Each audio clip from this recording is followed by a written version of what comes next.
బాబు ఆధ్వర్యంలో ఈ mid day మీల్స్ని junior colleges కూడా అందించాలనే ముఖ్య ఉద్దేశంతో ముఖ్యమంత్రి గారు సహకారంతో ఈ మిడ్ డే మీల్స్ గత 4వ తేదీ స్టార్ట్ చేయడం జరిగింది.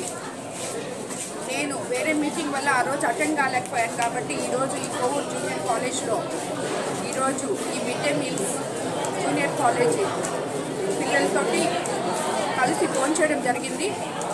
యాక్చువల్గా ఇప్పటి వరకు మనం చిన్న పిల్లలకి మాత్రమే హై స్కూల్ చిన్న పిల్లల నుంచి హై స్కూల్ వరకు అందిస్తున్నాము 10th క్లాస్ వరకు. ఈరోజు జూనియర్ కాలేజ్ పిల్లలు కూడా అందిస్తున్నాము.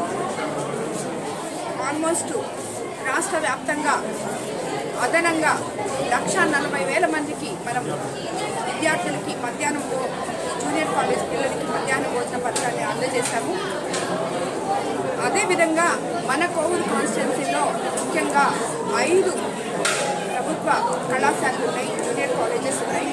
సో ఈ అన్ని కాలేజెస్లో కూడా నేను కాలేజ్ స్టాఫ్ కానీ అధ్యాపకులు కానీ ప్రిన్సిపల్స్ కానీ వార్డెన్స్ కానీ ప్రత్యేకంగా కోరుతున్నాను.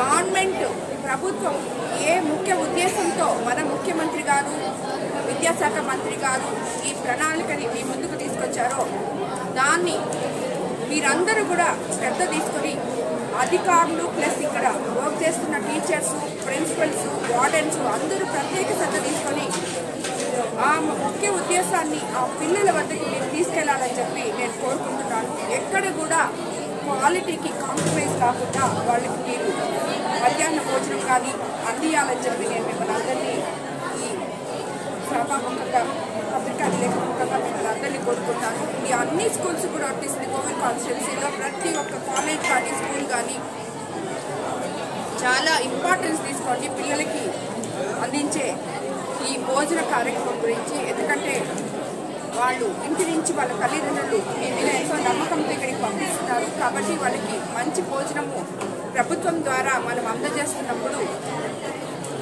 27 కోట్ల రూపాయలు మనం వెచ్చించి వాళ్ళకి అందజేస్తున్నప్పుడు మీరందరూ కూడా దీంట్లో శ్రద్ధ వహించాలని చెప్పి అందరినీ కూడా నేను కోరుకుంటున్నాను. అదేవిధంగా ఏ గ్రామంలో నాయకులు కానీ ఏ మండల నాయకులు కానీ కనీసం ఆ గ్రామంలో ఉన్న స్కూల్కి వారానికి ఒక రోజు వెళ్ళాలని, మండల నాయకులు కూడా ఆ మండలంలో ఉన్న స్కూల్స్కి వారానికి ఒక రోజు సందర్శించి ఆ పిల్లలు నాకు తెలుసు విద్యా కమిటీలు ఉన్నాయని మీరు చెప్తారని విద్యా కమిటీలు ఉండొచ్చు కానీ నాయకులకి మన ప్రభుత్వం అందిస్తున్న పథకాల్లో పాలు పంచుకోవాల్సిన అవసరం తప్పకుండా ఉంది. కాబట్టి నాయకులందరూ కూడా దీంట్లో పాల్గొనాలని మిమ్మల్ని అందరినీ నేను